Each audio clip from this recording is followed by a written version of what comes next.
She ate dinner alone again. The table sat 12. Simone had set 2 places anyway, the way she always did. The way she kept telling herself was habit and not hope. The food went cold. The candle burned down. The front door never opened. She was 8 months pregnant, and her back ached from sitting too long. And somewhere across the city, her husband was laughing at a restaurant she'd never been to.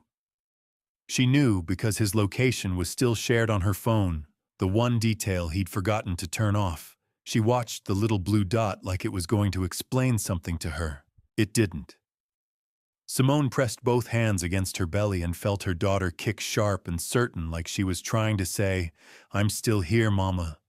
I'm still here." Tears came without warning. Not dramatic tears. Not angry tears. Just the quiet kind that fall when you've been strong for so long that your face forgets to ask permission first.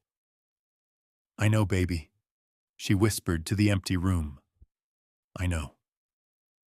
She sat there until the candle went out. Then she wiped her face, opened her laptop, and went back to work. Because Simone Whitfield Carr was building something in the dark, and it was almost ready. If this story already has your heart, don't you dare leave. Stay with us, because what this woman built in silence will take your breath away. Drop a comment and tell us where you're watching from and what time it is. Right now, we love seeing our community light up from every corner of the world. And if you haven't subscribed yet, hit that button right now. You will not want to miss a single part of this. Houston in late October sat somewhere between summer and something cooler that never quite arrived. The magnolia trees along Briarwood Drive still held their leaves. The lawns were still green.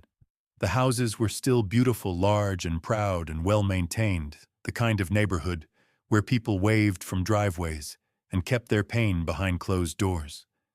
The Carr house was the nicest one on the block.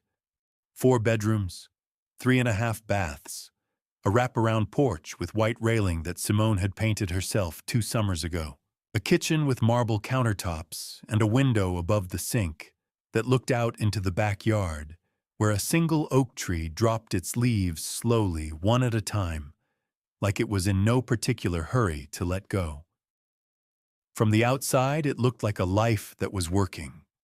Simone Whitfield Carr had grown up in a small house in 3rd Ward, with her grandmother, a woman named Estelle, who pressed her clothes every morning and told her the same thing every night. "Baby, your mind is the one thing nobody can take from you. Build it like a fortress." Simone had listened. She graduated top of her class at Texas Southern, full scholarship to UT Law, made partner track at Caldwell and Associates by 29, the youngest, the only black woman on the floor. She wore her suits like armor and argued cases like she had nothing to lose because back then she didn't. Then she met Derrick Carr at a fundraiser. He was tall and polished and laughed at all the right moments. He said she was the most impressive woman in the room. He said it like he meant it. For a while, she believed he did. They married 18 months later. Simone left the firm when she got pregnant. Derrick had suggested it gently, the way he suggested most things back then. "You'll want to be present for this season, babe. The firm will still be there." She'd agreed. She told herself it was a choice, and in the beginning, maybe it was. What Derrick didn't know, what she had never told him, was that she hadn't stopped working. Not for a single day. The room he called the nursery had a crib in the corner and a mobile with little elephants hanging above it.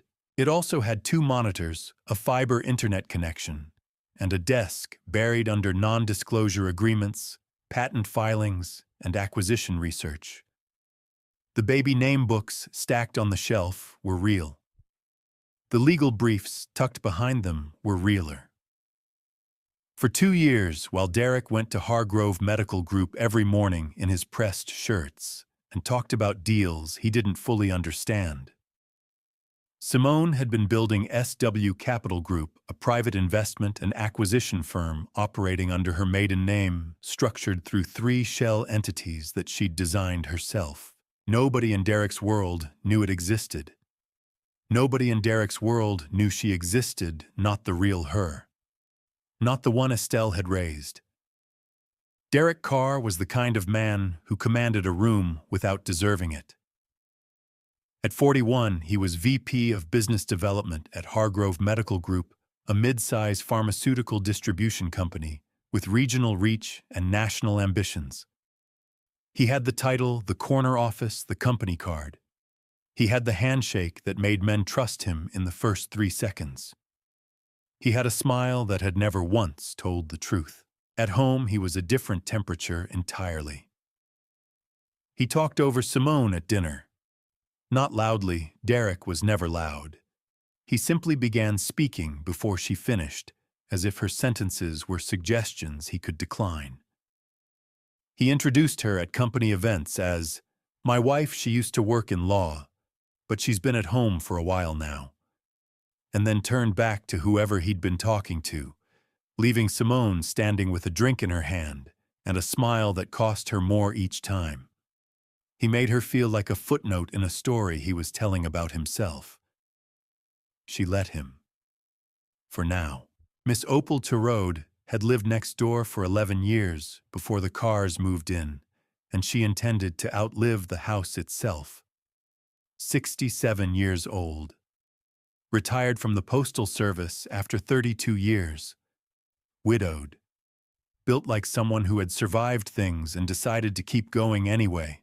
She kept a garden that was frankly embarrassing in its abundance: tomatoes, collard greens, 4 kinds of peppers, and a porch chair from which she had observed more human behavior than most licensed therapists.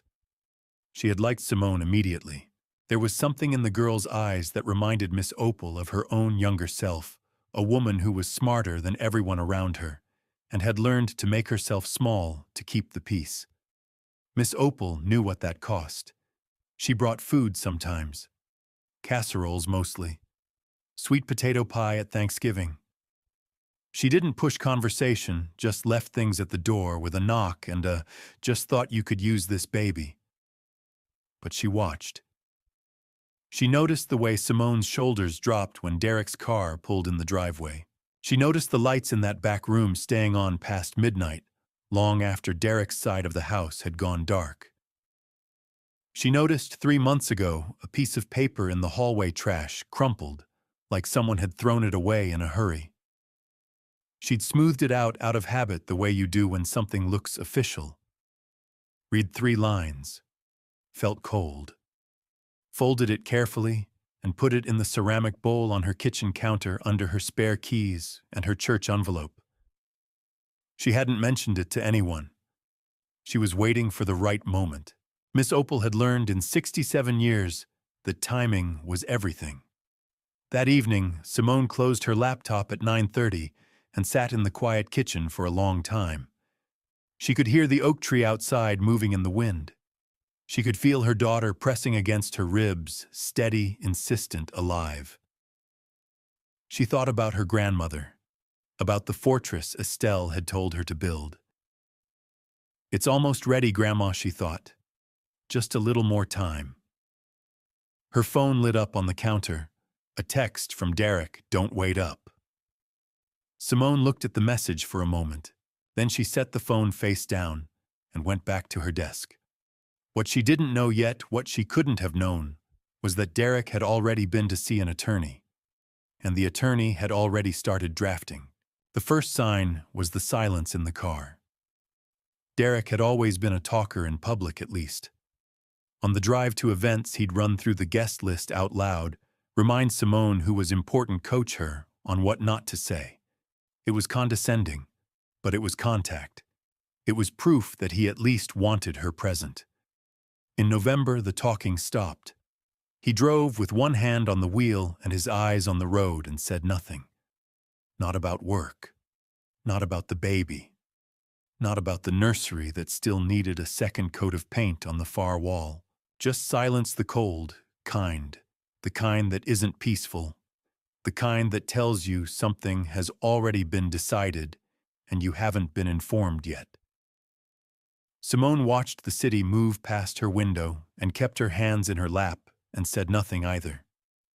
She was learning to read the temperature of his moods, the way you learn to read weather. Not because she was afraid of him, because she needed to know how much time she had left. The Hargrove Medical Charity Gala was held on the second Friday of November at the Marriott Marquis downtown. Black tie, open bar, the kind of event where everyone was performing a version of themselves they couldn't quite afford. Simone wore a deep burgundy dress, empire waist, elegant, one of the few formal pieces that still fit at 7 months. She'd done her own hair, taken her time with it. When she came downstairs, Derrick looked at her for exactly 2 seconds. "You look fine," he said. Then he checked his watch. She followed him to the car. Inside the ballroom, Derrick transformed. That was the only word for it. He moved through the room like a current, handshakes, laughter, back slaps, the whole performance. Simone stayed at his side for the first 20 minutes, nodding, smiling, accepting the polite comments about her pregnancy from women she barely knew. Then Derrick spotted someone across the room. His posture changed. His chin lifted. He touched Simone's arm, once a gesture that looked affectionate from a distance and meant stay here up close, and moved toward the other side of the ballroom. Toward Vivica Holden. Vivica was 32, polished in the way that required significant maintenance and made it look effortless. She wore a black dress that had no business being at a charity event and knew it. She laughed with her whole body, head back, hand on whoever's arm was nearest. And when Derrick appeared beside her, her face lit up with a familiarity that had no place at a work function. Simone watched from across the room. She watched Derrick lean down and say something in Vivica's ear. She watched Vivica laugh and press 2 fingers against his chest.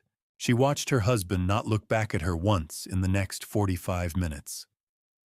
Her heart did something complicated.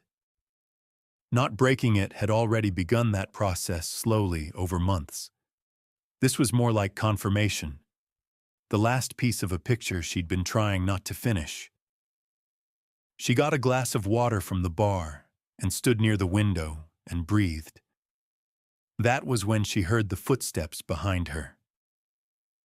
"SW." The voice was low, measured, professional. Simone turned. Gerald Okafor was in his early 60s, silver at his temples, a dark suit with a pocket square the color of deep water. Senior partner at Okafor and Associates, one of the most respected pharmaceutical consulting firms in the Southeast.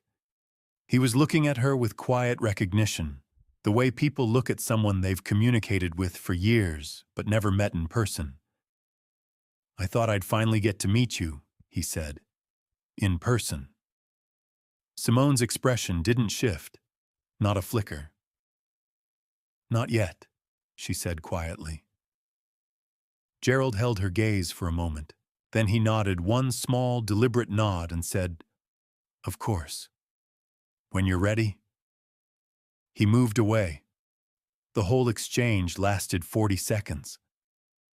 Simone turned back to the window. In the reflection of the glass, she could see Derrick still across the room, still leaning toward Vivica, still not looking back. He has no idea, she thought. She almost felt something like calm. On the drive home, Derrick was talkative again. That was how she knew the evening had gone well for him. Not for them, never for them, but for whatever he was building on the side of their marriage that he thought she couldn't see. "Good event," he said. "Holden's sharp. She's been moving some serious accounts at work." Simone looked out the window. "She seemed comfortable with you." A beat. "We work together, Simone." "I know." Silence. The cold kind again. She didn't push. She tucked the information away like a document file, dated, preserved. 3 days later, Derrick began criticizing her. It started small, the way these things always do. A comment about the kitchen. This place has been a mess lately. A comment about her appearance at breakfast. You're not even trying to get dressed anymore, huh? A comment delivered with a half laugh, the kind designed to make her feel like she was the problem for taking it seriously. She was 7 months pregnant. She was tired in her bones. She was running a 9-figure acquisition strategy from the back bedroom. She said nothing. She made note. The comments escalated within a week. He told her she'd let herself go. He said it casually between bites like it was an observation about the weather. He said pregnancy was not an excuse for completely giving up on yourself. Simone set down her fork. She looked at him. She picked her fork back up and kept eating. Her hands were shaking just slightly, just enough that she had to press her wrist against the table edge to steady herself. Her jaw was tight. Her heart was doing that thing again, that slow, bruised thing, and she hated it, because she had promised herself she was past this past, letting his words find the soft places. She wasn't past it yet, but she was close. It was Vivica who crossed the final line. 2 weeks after the gala, Simone was in the pharmacy on Westheimer moving slowly down the vitamin aisle when she heard the voice behind her. "Oh, Simone, right." She turned. Vivica stood 3 feet away, basket on her arm expression, arranged into something approximating warmth. "Derrick talks about you," Vivica said. She smiled. "He worries about you. Says it's been hard for you, being home, being so far from who you used to be." The aisle was quiet. Fluorescent lights hummed overhead, being so far from who you used to be. Simone looked at Vivica for a long moment. Long enough that Vivica's smile flickered just once, just slightly. "Have a good evening," Simone said. She turned and walked away, but her eyes were burning. And in 7 months of carrying everything quietly, that was the moment that specific sentence delivered, in that specific tone, that Simone Whitfield Carr decided she was done being patient. Almost. She found the receipt on a Tuesday. It was in the inside pocket of his gray blazer, the one he'd worn the weekend he said he was in Dallas for a conference. She wasn't looking for it. She was checking pockets before taking the blazer to the dry cleaner, the way she always did, the way she had done for 3 years, without thinking twice about it. The receipt was from the Hotel Zaza in Houston, not Dallas. Houston, Friday night, Saturday morning. Suite 412. $280 for in-room dining.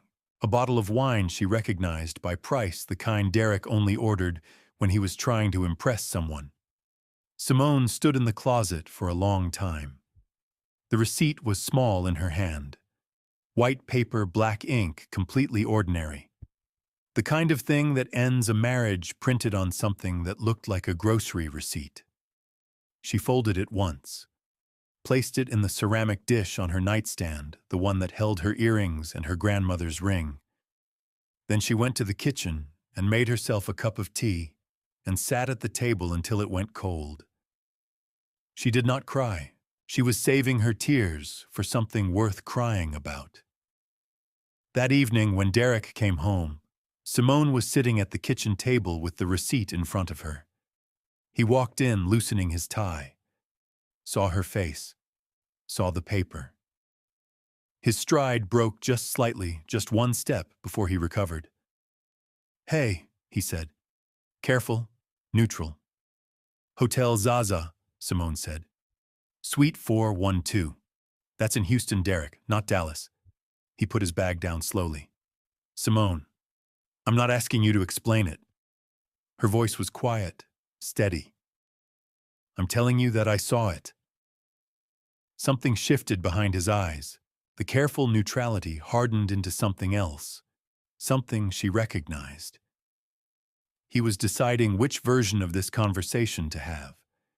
He chose the worst one. You know what?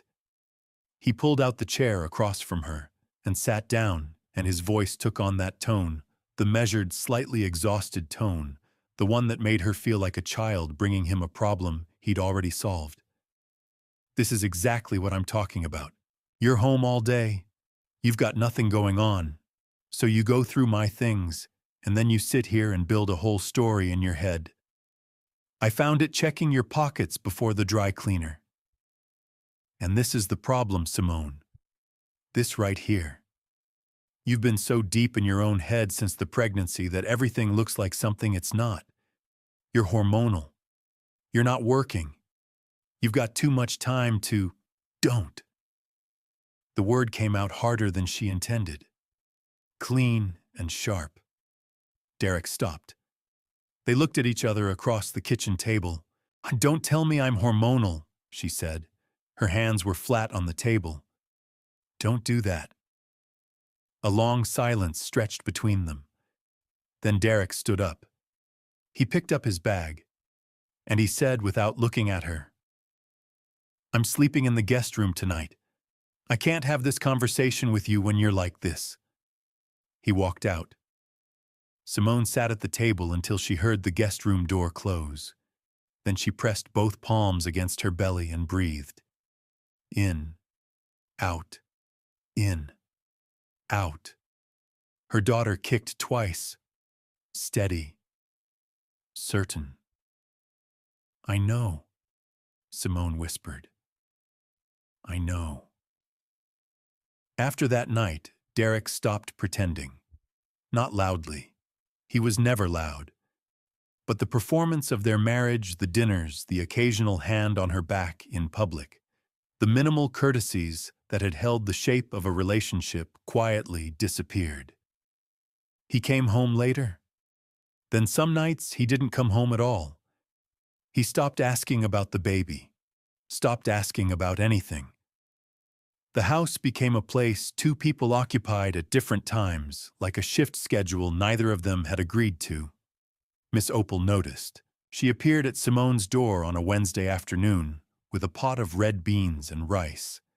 And when Simone opened the door, Miss Opal looked at her face for exactly 2 seconds and said, I'm coming in. She set the pot on the stove, found the bowls without asking, and served them both without ceremony. They sat at the kitchen table and ate in comfortable silence for a while. Then Miss Opal said, Baby, I see things from my window. Simone wrapped both hands around her bowl. Miss Opal! I'm not asking you to tell me anything. I'm telling you that you don't have to protect him, not to me. Simone looked at the window above the sink. The oak tree was bare now, all its leaves finally gone. I'm not protecting him, she said quietly. I'm just not done yet. Miss Opal studied her for a long moment. Something moved across the older woman's face, recognition maybe, or respect. All right, she said, and she didn't push further. But before she left, she paused at the door and said, When you're ready, whatever you need, you hear me? Simone nodded. She heard her. 10 days later, Derrick froze the joint account. He sent a text, not a conversation, a text that said, talked to the bank.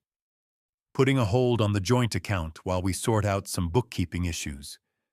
Use your personal card for now. Simone read the message 3 times. Then she set the phone down and sat very still.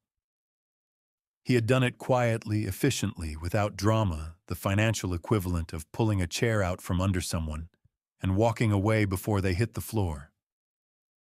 She was 8 months pregnant. No income on paper because she'd left the firm because she'd agreed to that, because she'd trusted him with that. The joint account was where the household funds lived. Groceries, utilities, her prenatal appointments. He knew exactly what he was doing. She thought about calling him. She thought about sending a message back, measured, firm, documented. She thought about a lot of things. Then she opened her laptop, navigated to a private account at a bank Derrick had never heard of, and looked at the balance. 7 figures. Growing. She closed the laptop. She picked up her phone and texted back, "Okay, no problem." 3 words. No punctuation. She sent it and put the phone face down and almost smiled, the quiet kind, the kind that lives behind the eyes. He thought he was pulling the foundation out from under her. He didn't know she'd built a different foundation entirely, one he'd never even seen. The process server came on a Thursday morning. Simone had just come back from her prenatal appointment alone, as she always was now, and was lowering herself carefully onto the porch steps to check the mail when the silver sedan pulled up. A young man got out, looked at a clipboard, looked at her. Simone Whitfield Carr. She straightened. Yes. He held out a manila envelope, thick, stamped in red block letters along the side. Petition for dissolution of marriage. She took it. He was back in his car and gone within 30 seconds. Simone stood on her porch in the morning light, 8 months pregnant, holding the end of her marriage in both hands. Above her, the oak tree stood bare and patient against a pale sky. She looked at the envelope for a long moment. Then she walked inside, set it on the kitchen counter next to her laptop, and picked up her phone. She had a call scheduled with Gerald Okafor in 20 minutes. She wasn't going to miss it. She read the divorce papers alone that night. All 43 pages of them. She sat at her nursery desk, the war room, her real office, the place where she had built the last 2 years of her life in silence, and she read every line with the careful attention she had once given to courtroom briefs. One hand on the pages, one hand on her belly. The lamp casting a warm circle of light in the dark room while the rest of the house sat cold and quiet around her. The terms were exactly what she had expected from a man who had been planning this longer than he'd admitted. The house mortgaged with 14 years left on the note. 1 car. Reasonable support. To be determined by the court. A vague clause about joint business interests that was doing a great deal of work in very few words, because buried inside that clause, dressed up in legal language designed to be skimmed rather than read, was a claim to ClearPath Biotech. The startup. Their startup, according to Derrick's attorney. Simone read that section 3 times. Then she set the papers down, took off her reading glasses, and pressed her fingers against her closed eyes. He had no idea. That was the thing that struck her. Not anger, not fear, but a profound and clarifying recognition that Derrick Carr had spent 3 years living next to something he had never once tried to understand. ClearPath Biotech had begun as a patent. Simone had filed it at 27, 2 years before she met Derrick, under her full maiden name, Simone Renee Whitfield. A proprietary pharmaceutical tracking and distribution algorithm designed to reduce medication errors in regional hospital networks. It was the kind of idea that was either ahead of its time or perfectly timed, and it had turned out to be the latter. When she and Derrick married, she had added his name to the company's founding documents as a courtesy, a gesture of partnership, of shared life, of the kind of optimism that belongs to early marriage. She had never told him about the patent, not because she was hiding it, because he had never asked. In 3 years of marriage, Derrick Carr had never once asked his wife what she was actually working on. He had assumed, and his assumption had always been the same, not much. That assumption was now the foundation of his entire legal strategy. And it was about to collapse. Simone called Rochelle Dupré at 7 the next morning. Rochelle was 44, a family law attorney, out of a firm on Westheimer that specialized in high-asset divorce cases. She was the kind of woman who wore reading glasses on a chain and spoke in complete sentences at all times, and had never once in her professional life raised her voice because she had never needed to. She was also Simone's law school classmate, her oldest friend in Houston, and the one person besides Gerald who knew the full picture. She picked up on the second ring. "I got served yesterday," Simone said. "I know. I've been waiting for your call." A pause. "How are you?" "I'm clear," Simone said. "I need you to file the counter." "Already drafted." Rochelle's voice was steady as pavement. "I've got the original patent filing the incorporation date. The timeline establishing ClearPath predates the marriage by 26 months. His claim evaporates the moment a judge reads the first page." "There's something else," Simone said. She heard Rochelle set something down. Miss Opal found a document. 6 months ago. In the hallway trash. A silence. What kind of document? An internal memo from Hargrove Medical. Dated 14 months ago. Simone paused. "Before I got pregnant, Rochelle." "He was already talking to his attorney before I got pregnant." The silence on the other end stretched long enough that Simone could hear the city through Rochelle's office window. "He planned it," Rochelle said finally. "Not a question." "He planned it." Another pause. When Rochelle spoke again, her voice had that particular quality it got when she was already 3 moves ahead. "That's bad faith, Simone. That voids his asset protection clause. If he structured this divorce to execute before your pregnancy, gave you additional legal standing, and we can prove he knew the court won't just deny his claims, they'll penalize him for them." "I know," Simone said. "Where's the memo now?" "Miss Opal has it. She kept it in her kitchen." A sound that might have been Rochelle almost laughing. God bless that woman. "She's coming by this afternoon."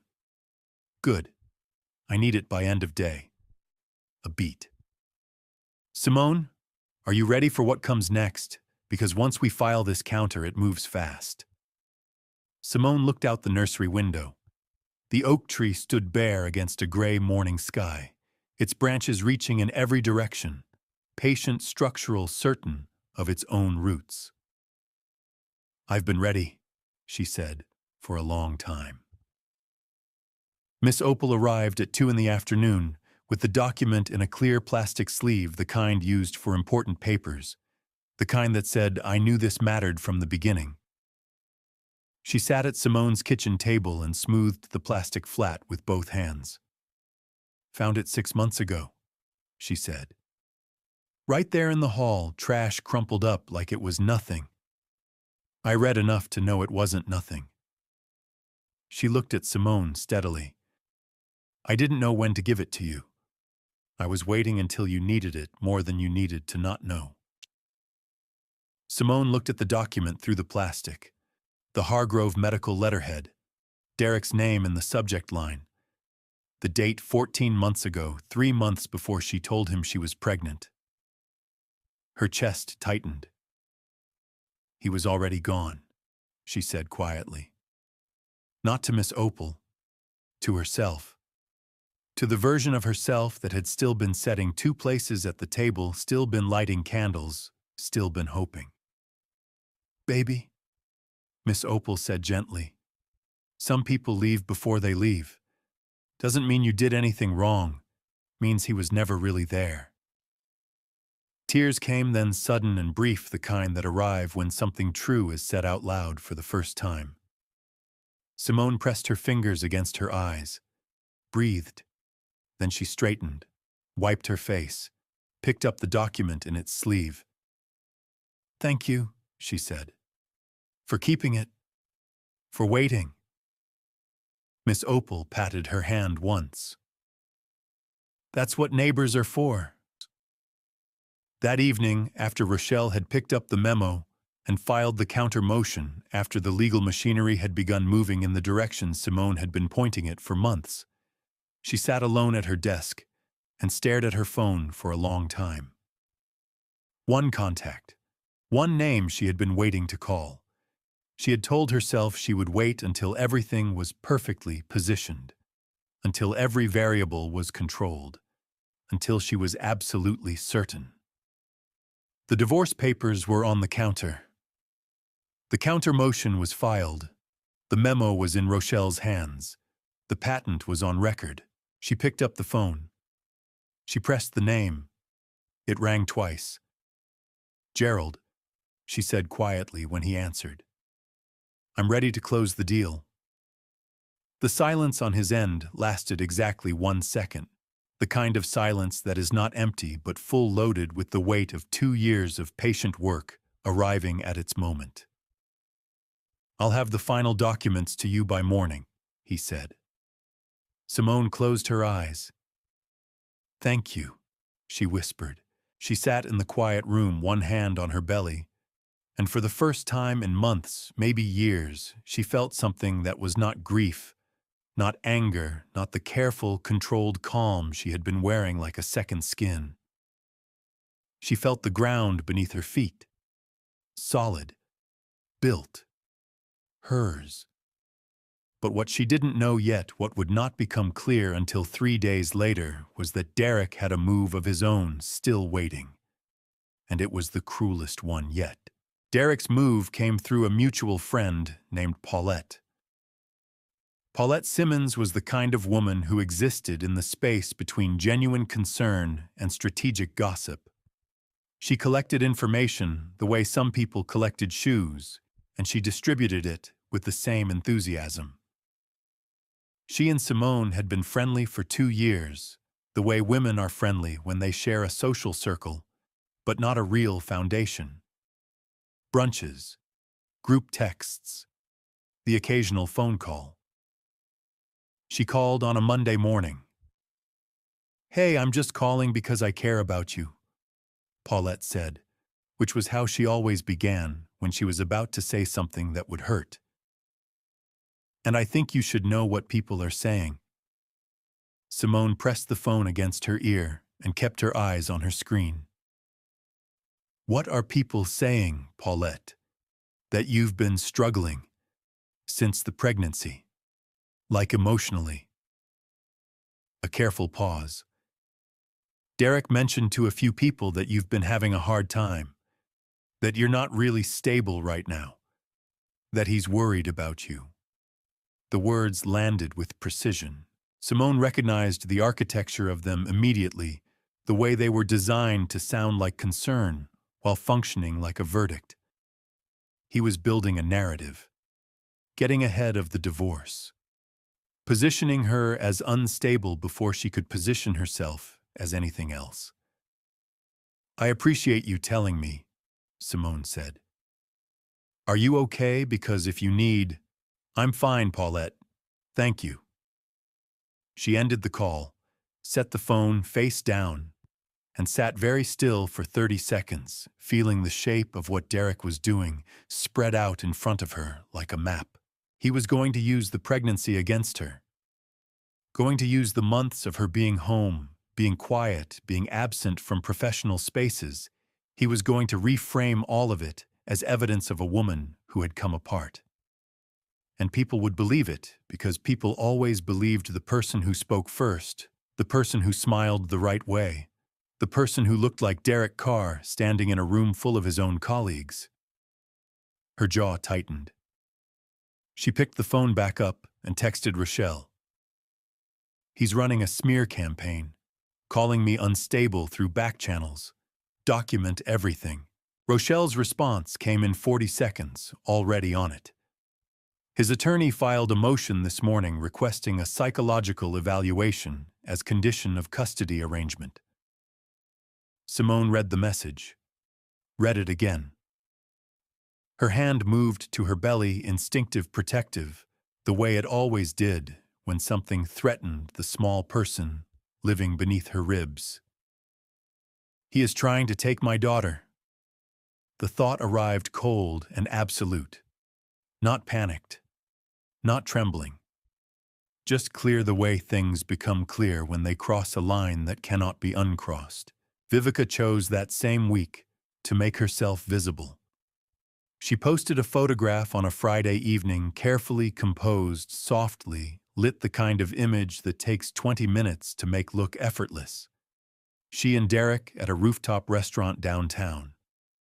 his hand on the back of her chair, her head tilted toward him. The caption said simply, "Good evenings. No names, no statements. Just presence broadcast to 400 followers, who all happened to know exactly who Derrick Carr was." Simone saw it because a woman from the Hargrove Medical Wives group screenshot it and sent it to a group chat Simone had forgotten she was still in.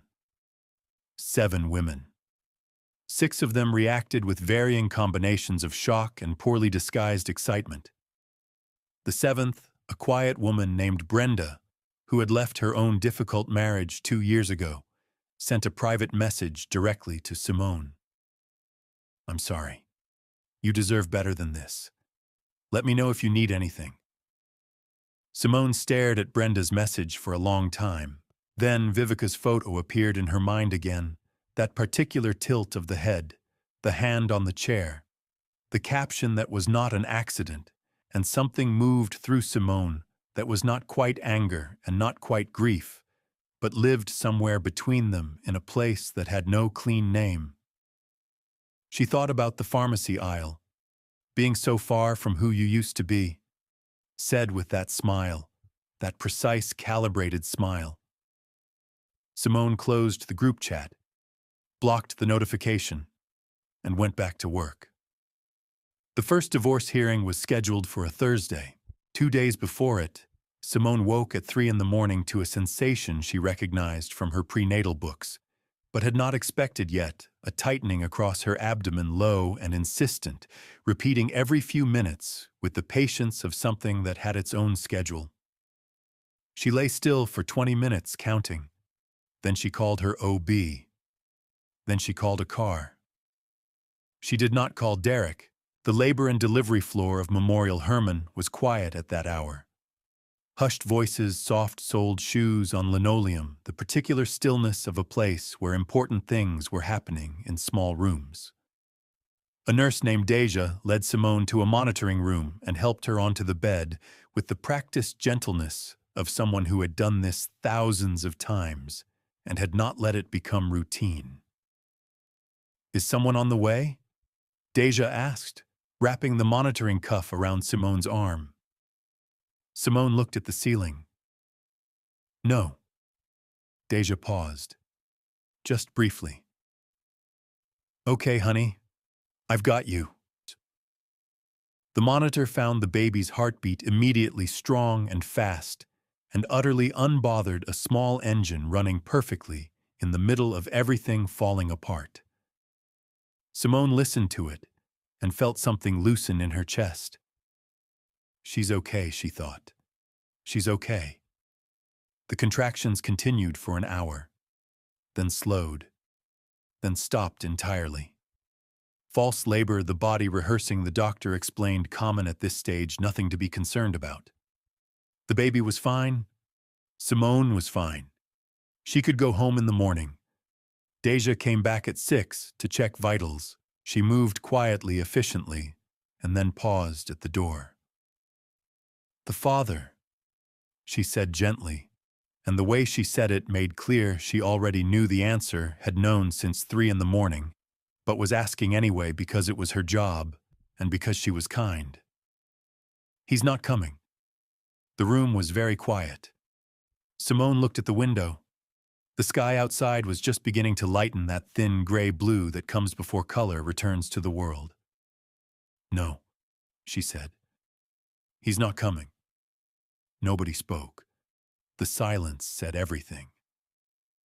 Deja nodded once, set a cup of ice chips on the tray beside Simone's bed, and left without another word, which was the most merciful thing she could have done. At 7:15 in the morning, while Simone was still in the hospital bed, waiting for her discharge paperwork, the door opened. Not Derrick.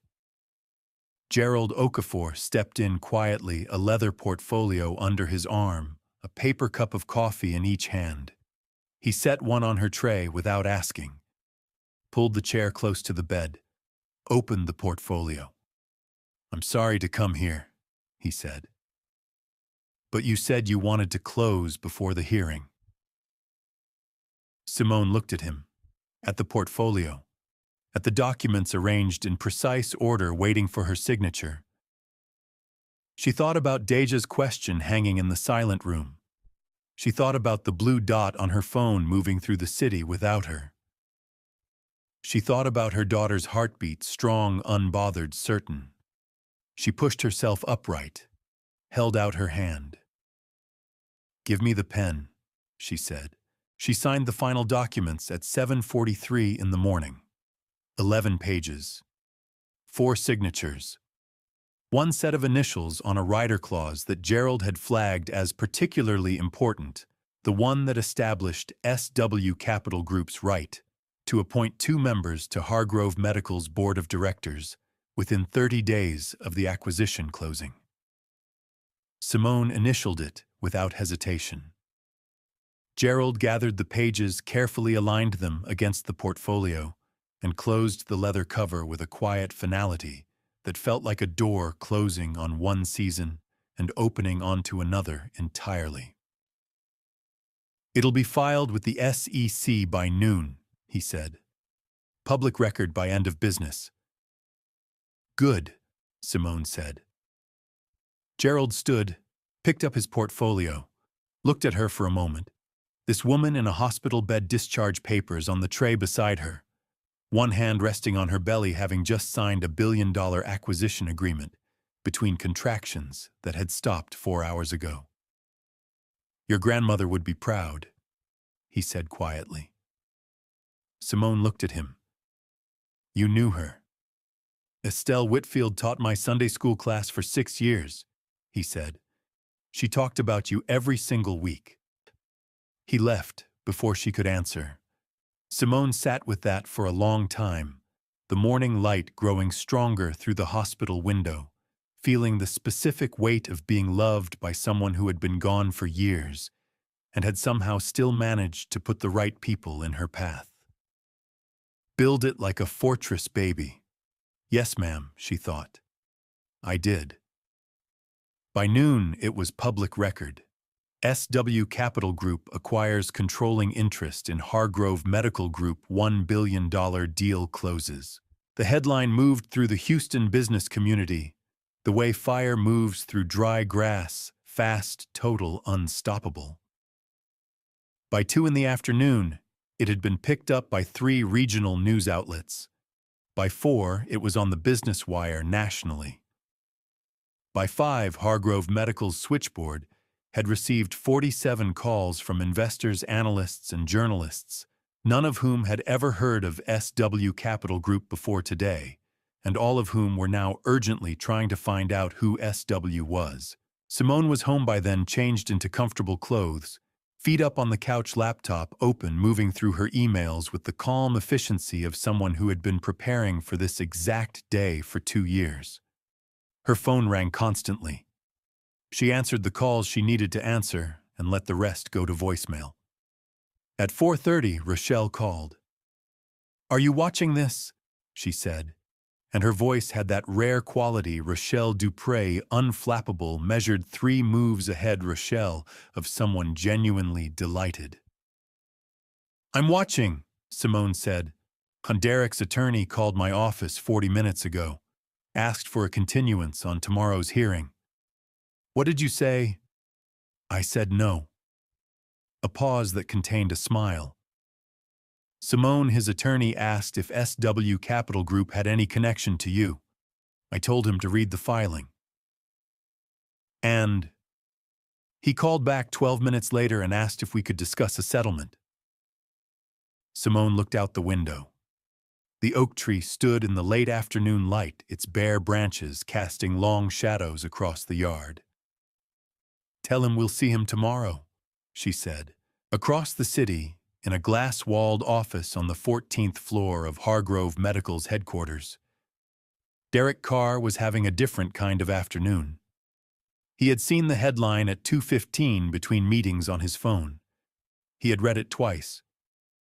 Then he had sat very still in his office chair for a full minute, the kind of stillness that is not calm, but its opposite, the stillness of a man whose mind is moving too fast for his body to follow. SW Capital Group. He knew that name. He had been hearing that name for months in board meetings, in memos, in the quiet, significant way that the CEO and the senior partners had started referring to an incoming investor whose identity had been carefully shielded through layers of legal structure. The mysterious SW, the one whose terms were precise and whose capital was unquestionable, and who had in the span of 8 months quietly negotiated themselves into a majority ownership position that the existing leadership had welcomed, because the alternative was a hostile acquisition at worse terms. He had sat in a meeting 3 weeks ago where the CEO called SW a visionary we're proud to have on board. Derrick had nodded along. SW Simone Whitfield. He grabbed his phone and called his attorney. "Have you seen—" "I've seen it," his attorney said. "I've been trying to reach you for an hour. Tell me this doesn't mean what I think it means." A pause that lasted long enough to be its own answer. "Derrick, your wife, your soon-to-be ex-wife, just acquired controlling interest in the company you work for. She now owns 51% of Hargrove Medical. She has the right to restructure leadership, dissolve departments, and appoint board members." Another pause. "So yes, it means what you think it means." The line was quiet. "I filed for a continuance on tomorrow's hearing," the attorney continued. "Dupree denied it." Derrick stood up from his desk, walked to his office window, looked out at the city, the same skyline he had looked at every day for 6 years, the same view he had believed was his, the whole broad, confident geography of a life he had built. Except he hadn't built it. Not really. He had stood next to someone who was building something, and he had mistaken proximity for contribution. He thought about the nursery, the closed laptop, the times he had walked in, and she had looked up and smiled and asked about his day, and he had talked about his day for 20 minutes and never once asked about hers. He thought about the gala, the man who had approached her.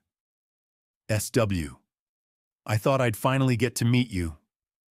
He thought about every dinner he had talked over her at, every introduction. She used to work in law, but she's been at home for a while now.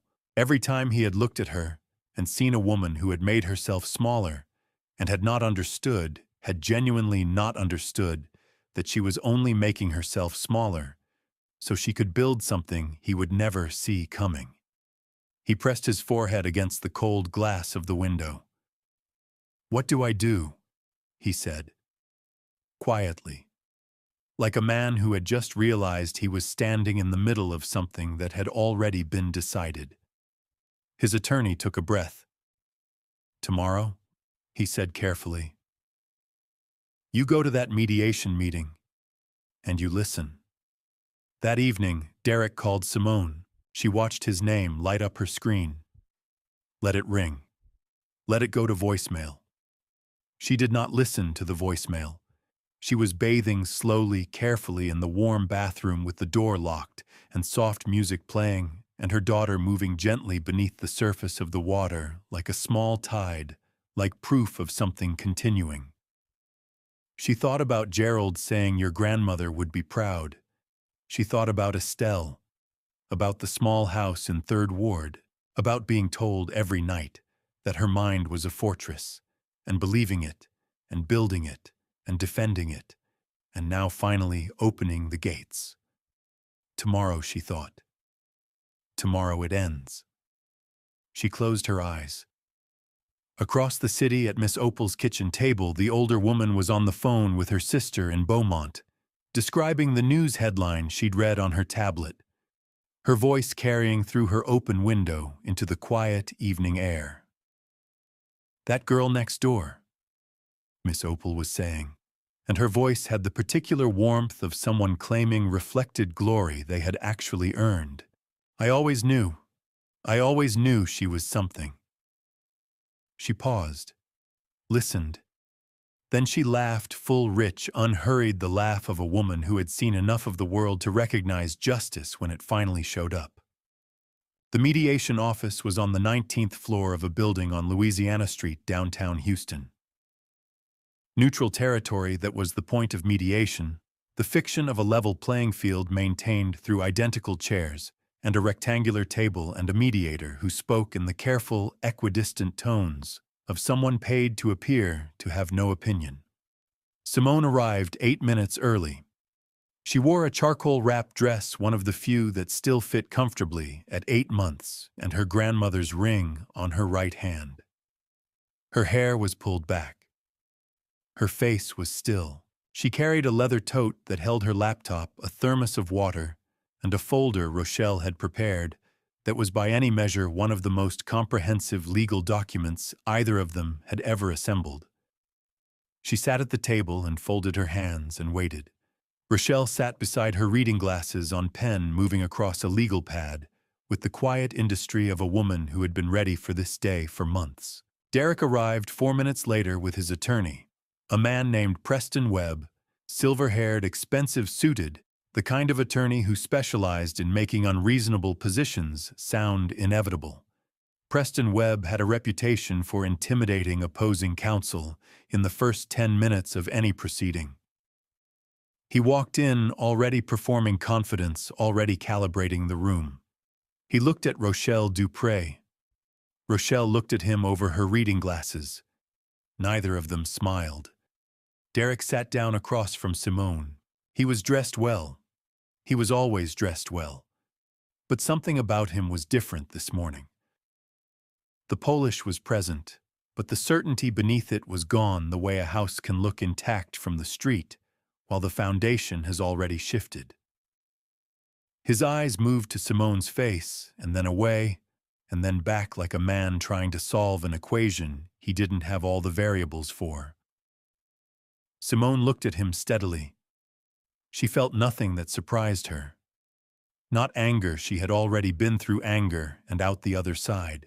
Not grief, she had already mourned this marriage in a series of quiet moments over the past year in kitchens and hospital rooms, and the back seat of cars moving through a city that had kept going while she held still.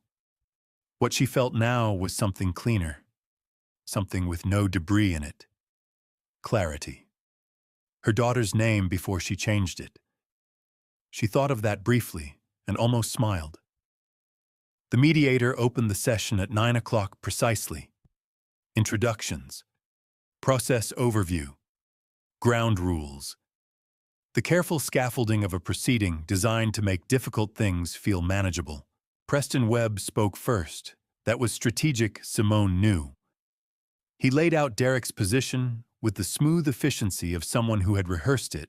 The marriage had broken down irretrievably. Both parties wished to dissolve it equitably. The division of marital assets should reflect contributions made during the marriage, including Derrick's role in building ClearPath Biotech from a concept into a viable company. He said the word contributions with a particular weight. Rochelle waited until he finished. Then she opened her folder. ClearPath Biotech was incorporated on March 14th, 2 years before Mr. Carr and Ms. Whitfield Carr married, she said. Her voice was pleasant and precise, the verbal equivalent of a scalpel. The foundational patent number US 9847203, filed under the name Simone Renee Whitfield, predates the marriage by 26 months. Mr. Carr's name was added to the founding documents as a courtesy 18 months into the marriage. He holds no independent intellectual property rights in the company, has made no documented financial contributions to its development, and has no legal claim to its assets under Texas marital property law. She slid a copy of the patent filing across the table. Preston Webb looked at it. His expression did not change, which meant it had changed significantly. Derrick's hand moved toward the document and stopped. Furthermore, Rochelle continued, we are submitting evidence that the petition for dissolution was not filed as a result of irreconcilable differences arising during the marriage, but rather was the execution of a strategy developed and documented at least 14 months prior to filing predating Ms. Whitfield Carr's pregnancy. She slid the second document across the table, the Hargrove medical memo. Miss Opal's document, now formally entered, printed on clean paper, referenced in a legal brief, its crumpled origins invisible, its contents undeniable. The room went quiet, frozen. Preston Webb leaned forward and read. His jaw tightened once, just slightly, and then he controlled it. Derrick read it too. Simone watched him read it, watched him reach the date at the top of the memo and stop. Watched something move across his face that was not quite shame, but was adjacent to it, the specific expression of a person who has been caught not by an opponent, but by their own record. This document establishes bad faith, Rochelle said. Under Texas Family Code, a deliberate and premeditated divorce strategy designed to minimize a spouse's legal standing, particularly one time to execute before a pregnancy established additional protections, constitutes bad faith conduct that voids Mr. Carr's asset protection clause and subjects his claims to punitive review. Preston Webb straightened in his chair. We would need to verify the provenance of this document. It was retrieved from the common hallway of their residence, Rochelle said. By a neighbor 6 months ago. We have her signed affidavit, her testimony, and the original document with intact paper stock dating. You're welcome to verify all of it. Nobody spoke. Then Rochelle reached into the folder one final time. She removed a single document, clean, formal, bearing the header Simone had looked at every day for 2 years. SW Capital Group Acquisition Agreement, Hargrove Medical Group. She placed it on the table without ceremony, slid it across to Preston Webb. He looked at the header, read the first paragraph. His hand went still on the table. Derrick leaned over to read it. His eyes moved across the page fast at first, then slower, then stopping entirely at a single line near the bottom of the first page. Acquiring party SW Capital Group principal and sole owner Simone Renee Whitfield. The room was absolutely silent. Derrick read the line again. His lips moved barely silently, and the words they formed were SW Capital Group. He looked up, across the table, at Simone, and something happened in his face that she had never seen there before. In 3 years of marriage. Not the performance of emotion, not the calibrated expressions he wore in public, but something real, something stripped the face of a man who had just understood the full dimensions of his own blindness. SW, he said out loud, not to anyone, to himself, to the air. SW Simone Whitfield. Everyone in the room heard it. Preston Webb closed his eyes for exactly 2 seconds. The mediator looked at her notes and said nothing. Rochelle wrote something on her legal pad without looking up. Simone held Derrick's gaze. She did not look away. She did not speak. She sat very still and let him see her fully, finally, in the way he had refused to see her for 3 years, and she gave him nothing else. No satisfaction. No anger, no tears, no triumph. Just presence. Just the fact of her. Who are you? He whispered. The words arrived like something he hadn't meant to say out loud, something that had escaped before he could stop it. Simone looked at him for one long moment. Then she looked at Rochelle. Let's finish this, she said. The mediation session ended at 11:47 in the morning. It had lasted 2 hours and 47 minutes. Preston Webb requested 3 recesses. He made 2 phone calls in the hallway that Simone could not hear, but could see through the glass partition. The second one left him standing very still, with his hand pressed flat against the wall, the posture of a man receiving information he had hoped not to receive. When he came back from the second call, he sat down and looked at Rochelle and said, We're prepared to discuss revised terms. Rochelle took off her reading glasses, placed them on the table, folded her hands. There are no revised terms, she said pleasantly. There are our terms. She slid the final settlement document across the table. The terms were these: full ownership of ClearPath Biotech transferred entirely and without condition to Simone Renee Whitfield, given the irrefutable evidence that the company had been founded on her intellectual property predating the marriage. Derrick's name removed from all founding documents effective immediately upon court approval. The family home transferred to Simone, outright mortgage balance absorbed by Derrick as part of the bad faith penalty assessment. No 14 years of payments, no shared equity negotiation. The house was hers free and clear. Child support calculated at the top of the Texas statutory guidelines, given Derrick's documented income and the bad faith designation that removed his ability to negotiate downward. A formal legal finding of bad faith conduct entered into the public court record, permanent attached to Derrick Carr's name in every future legal search, every background check, every professional due diligence process for the rest of his professional life. Preston Webb read the terms, read them again, looked at his client. Derrick was staring at the table. "Derrick," Preston said quietly, "these are we can push back on the bad faith finding, we can argue." "Sign it," Derrick said. Preston paused. "If we take this to a judge, we might be able to." "I said sign it." His voice was flat, exhausted. The voice of a man who had finally run out of angles. Preston Webb signed the document. Rochelle countersigned.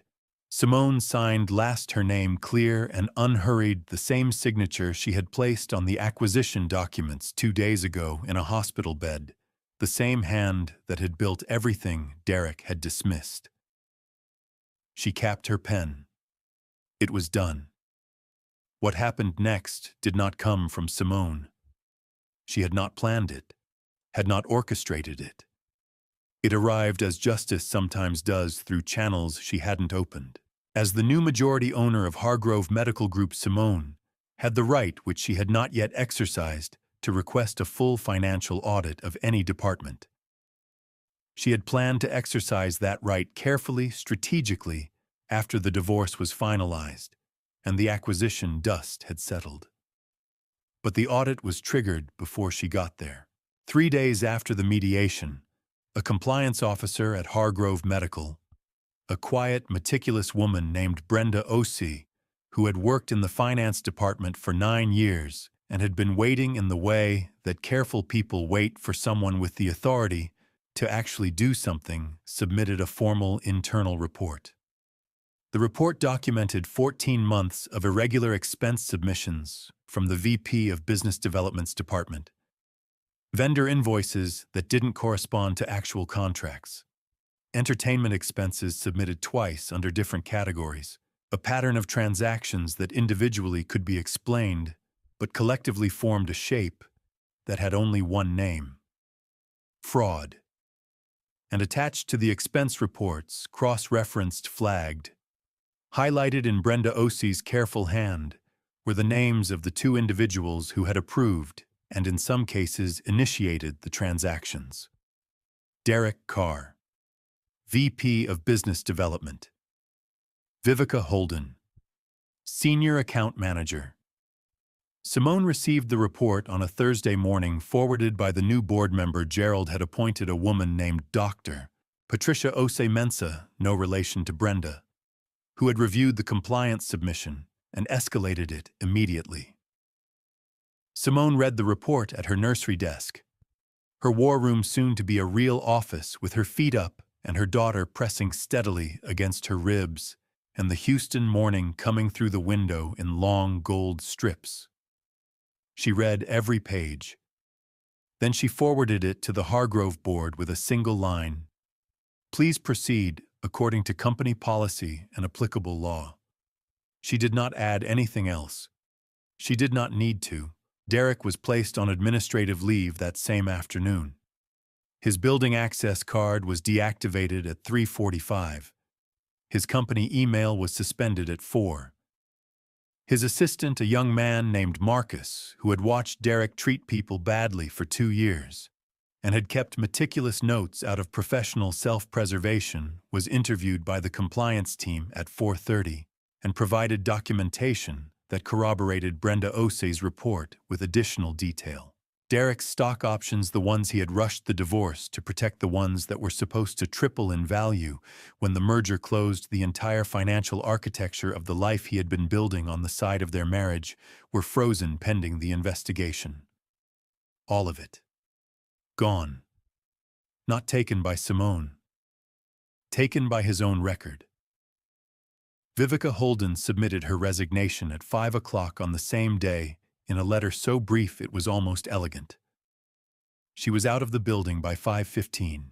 Her carefully curated social media presence went private within the hour, the rooftop photographs, the good evenings caption, all of it pulled back behind a locked account like evidence being hidden after the fact, which was exactly what it was. Derrick called Simone that evening. She was at Miss Opal's kitchen table eating sweet potato pie, her shoes off, and her feet up on a chair, the kind of tired that is not bad tired, but the tired that comes after something large and necessary is finally finished. Her phone lit up. Derrick's name. She looked at it. Miss Opal across the table looked at it too. "You want privacy?" Miss Opal asked. "No," Simone said. She let it ring. Let it go to voicemail. Set the phone back down. 30 seconds later, the voicemail notification appeared. Then a text, "Simone, please. I just need to talk. I made mistakes." "I know that. Please." Miss Opal had leaned over, not meaning to, and read the screen. She picked up Simone's phone, unhurried, unbothered, with the authority of a woman who had earned the right, held it up, and played the voicemail on speaker. Derrick's voice filled the kitchen. Unsteady, smaller than she had ever heard it. The voice of a man with nothing left to perform for. "Simone, I don't know what to say. I lost everything. I know you know that. I need you to know that I see it now. I see what I had. I see what I—" Miss Opal stopped the voicemail. She set the phone back down on the table, looked at Simone. "Baby," she said with the full, unbothered wisdom of 67 years, "let that go straight to collections." Simone looked at her, and for the first time in longer than she could remember, longer than the divorce papers, longer than the hotel receipt, longer than the charity gala and the pharmacy aisle and the hospital room at 3 in the morning, she laughed. Really laughed, full and warm and free, the laugh of a woman who had carried something enormously heavy for an enormously long time, and had finally completely set it down. Her daughter kicked hard, once sharp, decisive, as if in agreement. "Yeah," Simone said, pressing her hand to her belly, still smiling. "Yeah, baby, we're good." 3 days later, Amara arrived. 6 pounds, 14 ounces.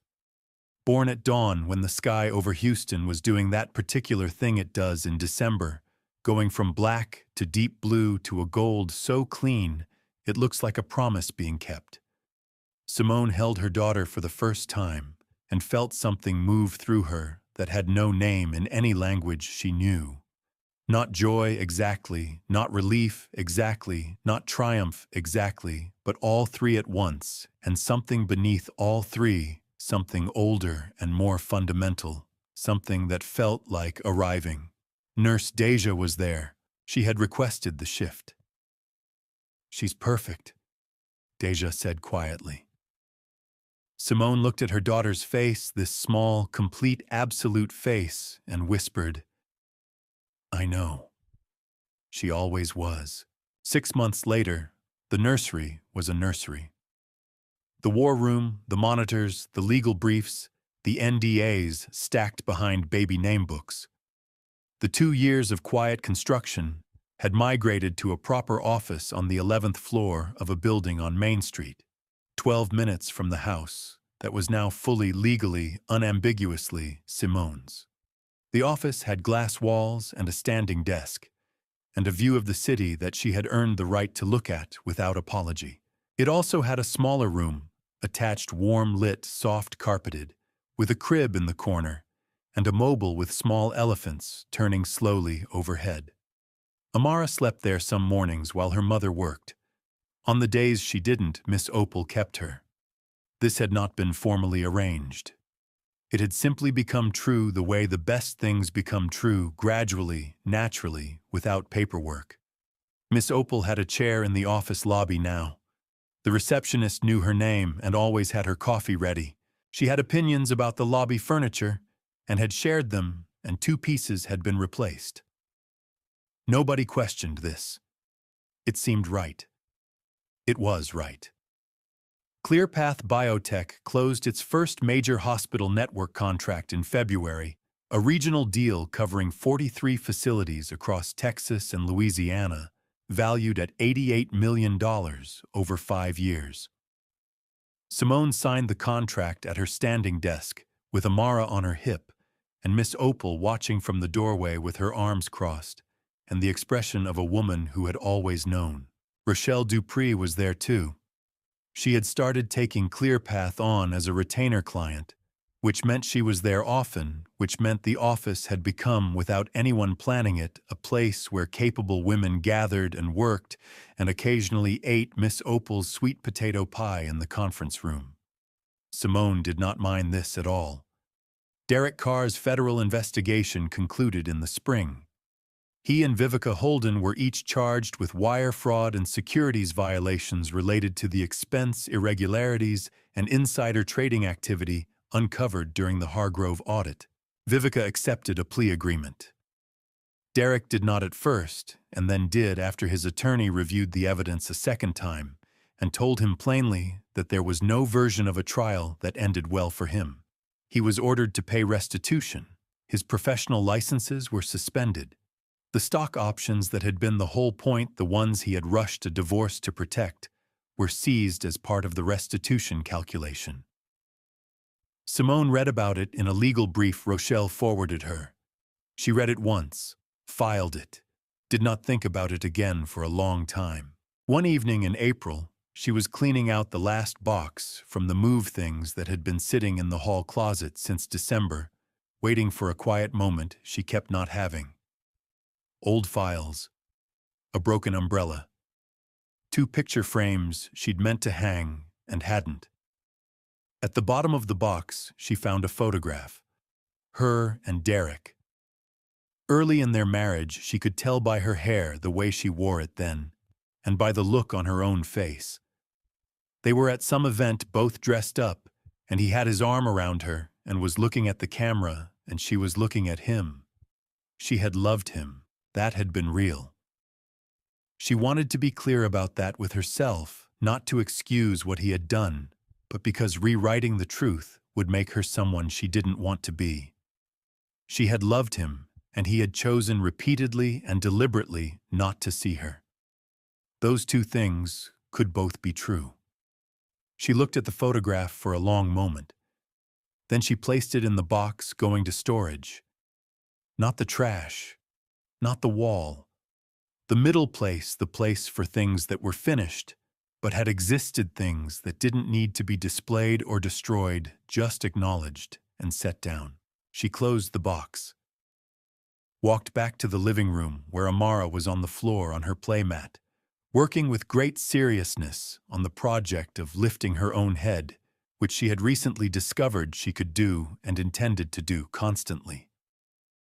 Simone sat on the floor beside her.